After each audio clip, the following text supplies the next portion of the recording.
Ես Տաթևիկ Աղաբեկյանն եմ, Սեռական բռնության ճգնաժամային կենտրոն հասարակական կազմակերպության տնօրեն եմ։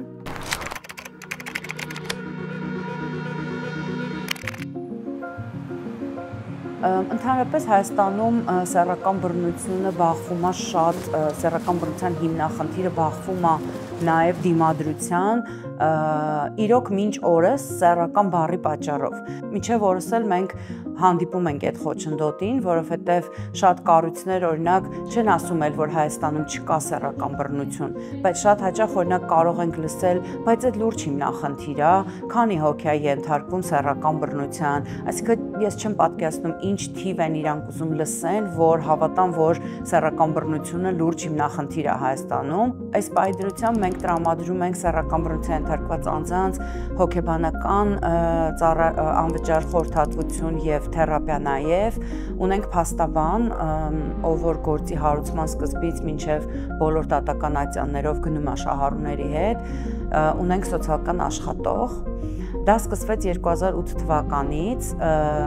շատ երկար ժամանակ տևեց, մինչև թեժգից հեռախոսահամար ունեցանք, որովհետև այդ ժամանակվա հեռախոսային կապը ապահովող կազմակերպությունը պատկերացում չուներ, թե թեժգից ոնց են տրամադրում կազմակերպությանը, ինչպես դա իրականացնել եւ այլն, մոտավորապես մի տարի ես անցկացրել եմ համարյա հեռախոսա կապը տրամադրող կազմակերպության գրասենյակներում։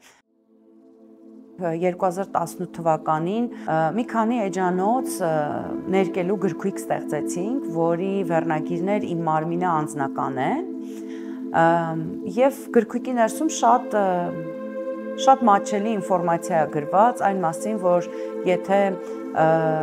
ինչպես երեխայի հետ խոսես անձնականի մասին ընդհանրապես, հա, եւ գաս նաեւ նրան, որ մարմինն է անձնական։ Եվ մենք Երևան քաղաքում գրախանութներից մեկում խնդրել ենք, որ մեր գրքույկի շնորհանդես կազմակերպենք եւ հրավիրել ենք ծնողներին եւ մենք այդ օրը ենթարկվեցինք հարձակման, հիմա չեմ կարող ասել թվով քանի հոգի, բայց բավականին մեծ խումբ տղամարդիկ հավաքվել էին եւ դրանից հետո երբ որ մենք վերջացրեցինք, իրանք ուղղակի սկսեցին շատ ինտենսիվ հարցեր տալ, տարբեր հարցեր, հա, օրինակ էսա կոչվում, էնա կոչվում եւ այլն, շատ ագրեսիվ, հարձակվողական։ Նույն օրն էինք գնացել ոստիկանություն, ոստիկանությունը մեզ կանչեց, չփորձեց անգամ հասկանա թե ինչ ա եղել, որևէ տեսանյութ չվերցրեցին, այսինքն ուղղակի այս գործը մնաց տեղում եւ ինչի համար է այս շատ տպավորիչ իրադարձություն, որովհետեւ թե մեր պետական կառույցները, թե բոլորը ընդհանրապես Հայաստանի Հանրապետությունում գիտեն, որ հասարակական կազմակերպությունները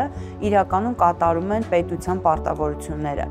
Այո, մեր պետությունը ունի միջազգային պարտավորություններ սեռական բռնության ենթարկված անձանց պաշտպանություն ապահովելու համար, բայց անգամ երբ որ դա չի անում եւ միայն մեկ կազմակերպություն դա իրականացնում է ամբողջ երկրի համար, որտեղ մինչև օրս մենք միակ կազմակերպությունն ենք, ով որ մասնագիտացված է եւ աշխատում է հենց սեռական բռնության դեպքերի եւ հիմնախնդրի հետ, որևէ աջակցություն եւ պաշտպանություն չստացանք։